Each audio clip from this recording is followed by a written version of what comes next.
just a sneak peek of what we have in store over the course of our 10-year anniversary celebrations next year. Gosh, looking at that video, all I could think about is, that Cher song, If I Could Turn Back Time. That certainly came to mind with some of the clips that I could see. It's really wonderful to have people here this morning, and I suppose so many people in the room I know have been so instrumental to the success and growth of our organisation already, and it's also great to see some new friends and some new faces in the room. We know it's a very busy time of year for everybody, and so we are very grateful for you making the time to be with us here this morning. In watching the video, we've had the opportunity to see just some of the impact of our organisation over the last 10 years, what we have been able to achieve since we started out on this journey. In that time, we've grown from being an organisation based in my bedroom in our family home, an organisation who I often share that our first website was built through funds raised by a group of my friends getting their legs waxed, to what is today Ireland's Autism Charity, an autistic-led movement for change, which today employs over 30 people, half of whom are autistic or neurodivergent. In some respects, it's difficult to comprehend just how much Ireland and our approach to autism has changed during that time. As I watched the video, I was filled with pride in seeing so many strong autistic advocates who've driven our work over the last decade, at conferences, in the media, and informing and shaping the programs that we deliver. And yet, when we started out on this journey, discussions around autism in this country tended to be about autistic people, but not led by us.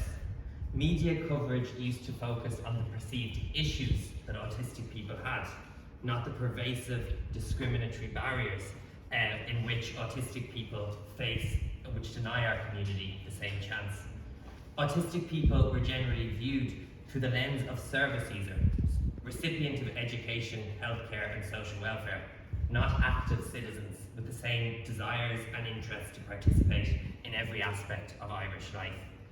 We can see a marked shift in public attitudes through our annual Attitudes to Autism poll.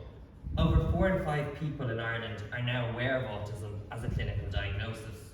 Most of us report knowing at least one autistic person, and the majority of us who say that nearly half of us have an autistic person in our family circle. There is an awareness amongst the public, not just of the existence of autistic people, but the very real barriers which exist.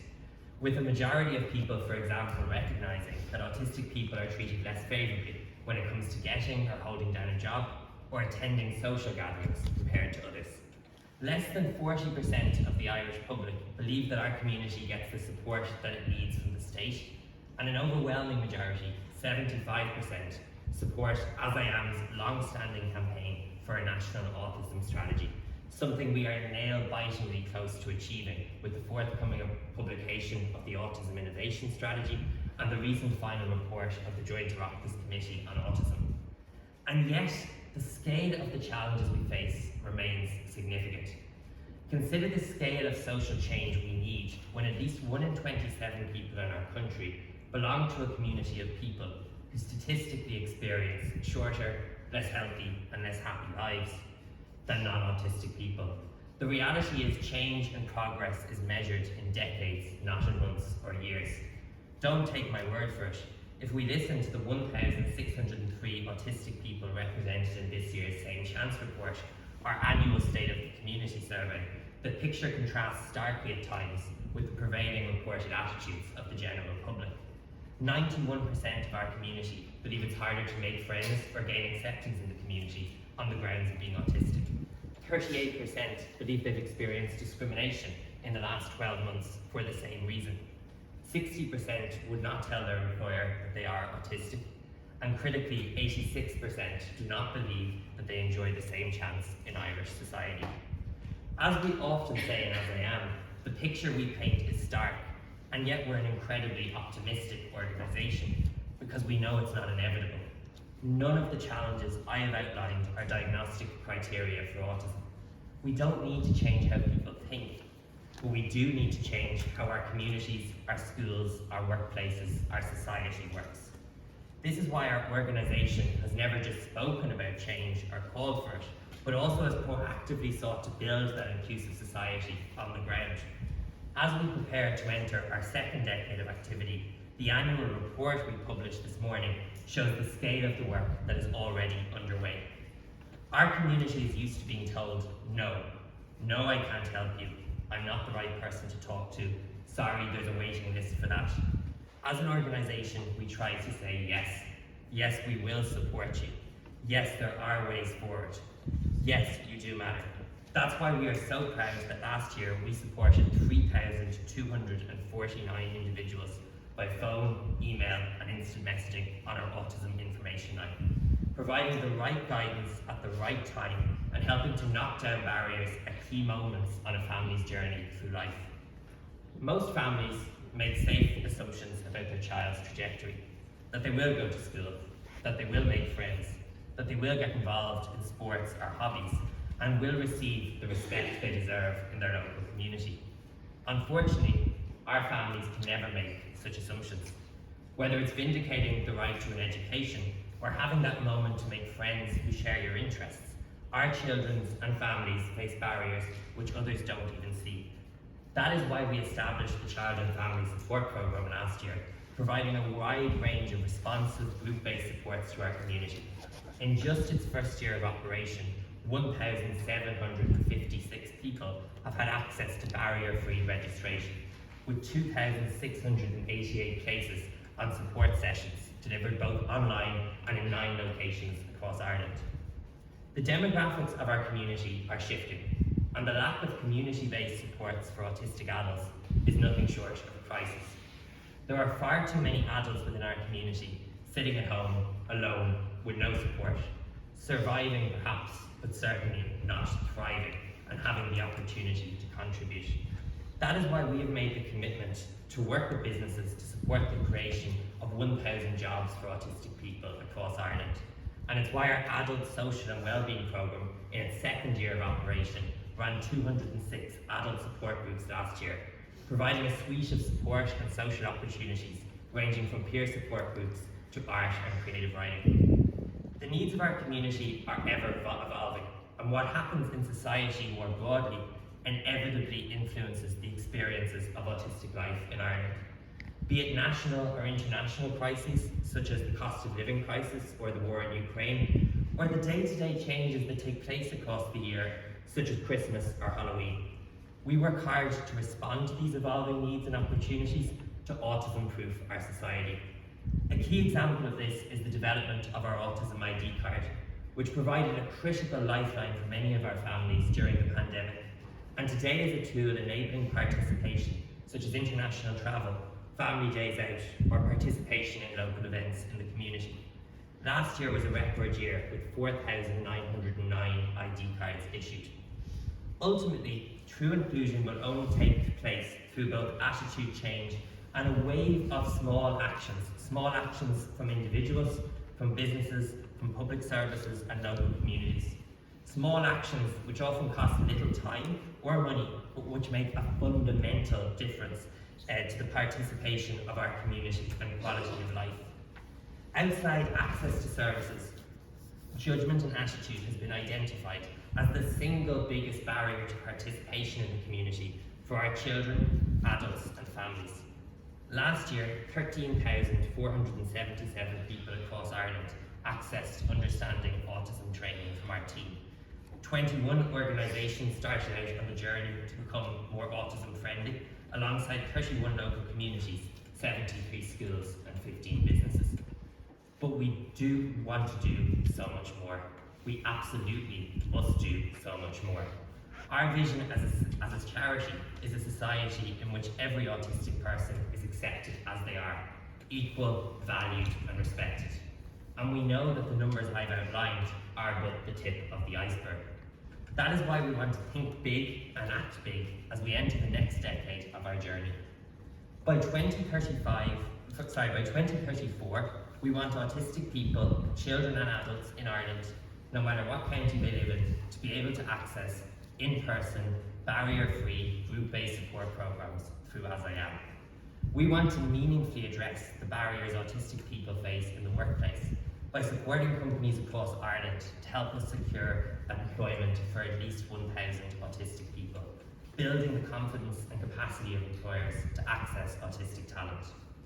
No two autistic people are the same, but in every community there are those whose voices and experiences can be overlooked, even by their own peers. Whether it is autistic people with co-occurring intellectual disabilities, those who do not speak to communicate, or members of intersectionally disadvantaged groups, we will double down on our efforts to make their voices heard, and we will be making an exciting announcement about our commitment to supporting those who use AAC in the coming weeks. We want to secure the full implementation of a national autism strategy for Ireland, so that autistic people have our rights met, rather than being expected to be grateful for what any other citizen would expect by default. We want to support Irish society through our ongoing measurement of both lived experience and public attitude to be the most inclusive society in the world in which to grow up as an autistic person. What a powerful step we can take in that direction when we support Dublin in becoming the world's first autism-friendly capital city, and when we welcome 2,500 delegates from across Europe to the 14th Autism Europe Congress, which AsIAm will host in the URDS in September 2025. But we can only do this with the help and support of others. 97% of people in Ireland are not autistic, and so we can't make all this change alone. Just to stand still and keep doing what we're doing, we need to raise nearly €2 million per year, or 75 cents in every euro that we spend. In getting our message out there, we can't just talk to ourselves, the great weakness of so many advocacy campaigns. We need to bring our message to society as a whole, and we need to compete with people's memory in the constant noise of social media, alongside much bigger brands and messages. Many of the issues we have outlined this morning can't be changed by government alone, can't be changed by AsIAm alone. They require partnership and working together through thought leaders across Irish society. As an organisation, we have shown ourselves to be a highly effective partner. Over the course of the last decade, we've had the privilege of working together with some of the largest companies and organisations within our society. Our partnerships bring mutual benefit, opening up a new and so often hidden market to businesses, promoting workplace values and culture, providing practical steps to implement D&I or CSR strategies, and as you've seen from our video, achieving significant national and local media coverage. Next year is a seminal year for our organisation, but the very last thing we want to do is to be overly nostalgic. The challenges our community face means pausing to celebrate progress isn't always easy. Rather, we want to use the next year to set out a vision for what the Ireland of 2034 can look like. This will include a number of key opportunities for organisations to get on board and support our work. April will mark World Autism Month and the return of our Same Chance campaign. This campaign offers month-long engagement and coverage opportunities to key partner organisations, as well as an extensive calendar of events and activations.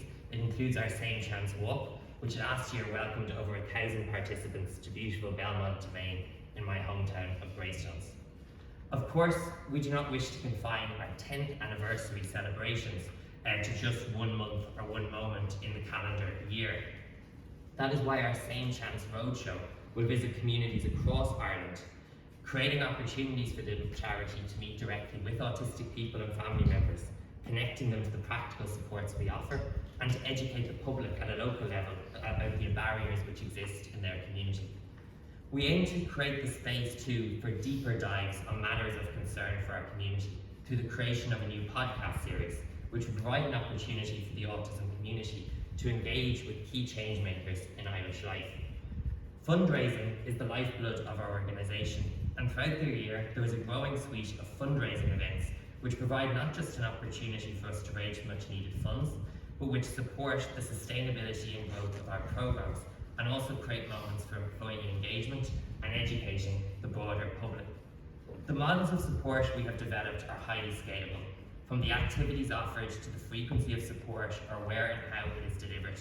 As we seek to massively grow our footprint in terms of both reach and impact, we are seeking the support of more corporate partners.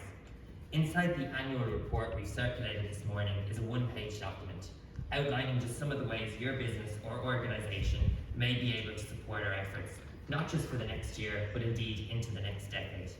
We'll be so grateful for any consideration you can give And as always, we are delighted to engage with organisations in terms of specific ideas or requirements they may have.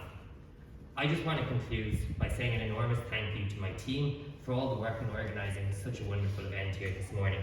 I'd also like to thank the National Gallery, an example of one of our autism-friendly partners, and indeed the first cultural institution in the state to achieve our accreditation. It's been really great to use this beautiful building this morning. I also want to say a huge thank you to our panellists this morning. It is through your stories that we can really show the importance of what we do and why we do it, but it's far from easy to sit up here, and we're truly grateful for your generosity in this regard. Finally, I'd like to say a huge Caidmila Fáilte, or 100,000 welcomes to our guest of honour, Mr. Stephen Wilshire, MBE.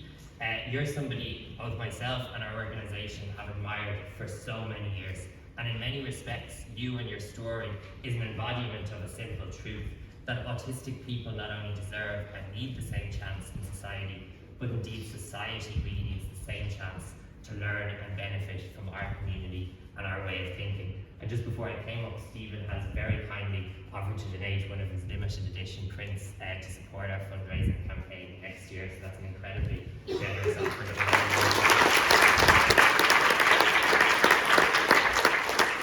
So just to conclude, I would like to thank you once again for attending this morning, and I would like to take the opportunity to wish you a very happy Christmas before I hand you back to Anton Savage.